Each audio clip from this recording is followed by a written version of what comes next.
You know that feeling, right? You're scrolling online, you see an argument, and something about it just feels wrong. You can't quite put your finger on why. It seems to make sense, it connects the dots, but your brain is telling you, nope, there's a problem here. Well, today, we're going to grab one of those moments, put it under the microscope, and figure out exactly what's going on. So here it is. This is our central mystery. It's a statement that seems to draw a straight line between someone's reading ability and whether they got into a specific university. And, on the surface, it might even sound kind of plausible. This is the scene of the crime in our little logical investigation today. You can feel it, can't you? There is a leap in logic here. It's a classic case of an argument that's all dressed up to look really smart, but it's hiding a fatal flaw deep inside. So let's play detective and find out exactly what that flaw is. Okay, so the very first step for any good logical detective is to lay out all the evidence nice and clear. We can't just operate on a gut feeling. We've got to take this casual online comment and translate it into its formal structure.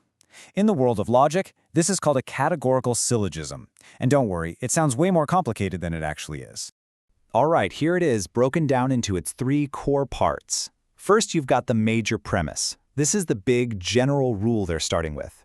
People who pass the UP exam are good readers. Okay. Then the minor premise, which is the specific jab at someone. They are bad readers. And finally, the conclusion that supposedly ties it all together. Therefore, they couldn't have passed the UP exam. See? Laying it out like this makes it so much easier to inspect. So, now we've got our argument all neatly organized on the evidence board. The next step is to check it against the fundamental laws of logic to see if it actually holds up. Think of these as the basic rules an argument has to follow to be considered truly valid. For any argument like this to work, it has to play by a few basic rules. You can see them here, but the one we're really going to focus on, the one that's key to cracking this whole case, is the second one. The middle term must be distributed. So, what on earth is a middle term? Well, it's pretty simple. It's the connecting piece. It's the idea that shows up in the first 2 statements but vanishes in the conclusion.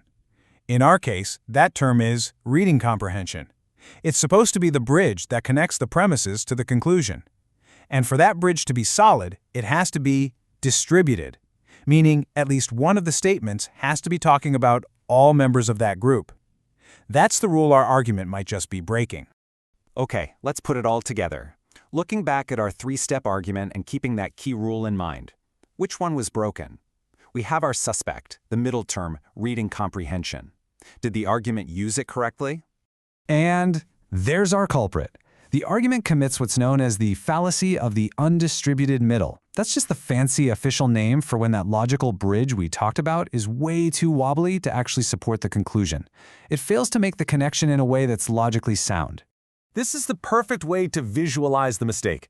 The person making the argument assumes that the circle of people who misread is completely inside the bigger circle of people who did not get into UP. But that's not reality. In reality, there are 2 different groups that might overlap a little, but the connection isn't guaranteed at all. And that's really the heart of the problem. Sharing one characteristic isn't enough proof. Just because someone misread something doesn't automatically mean they failed the exam. I mean, think about it. There are a million other reasons someone might not get in, right? Maybe their math scores were low, or they missed the specific quota for their course. The argument just conveniently ignores all those other possibilities. Now, this is why this stuff really matters. This isn't just some abstract puzzle from a dusty old textbook. This fallacy, the undistributed middle, is actually a super common rhetorical weapon. You will see this thing used in arguments every single day once you know what to look for. And look, the original poster didn't just stop with the flawed logic. They added the hashtag #learningpoverty.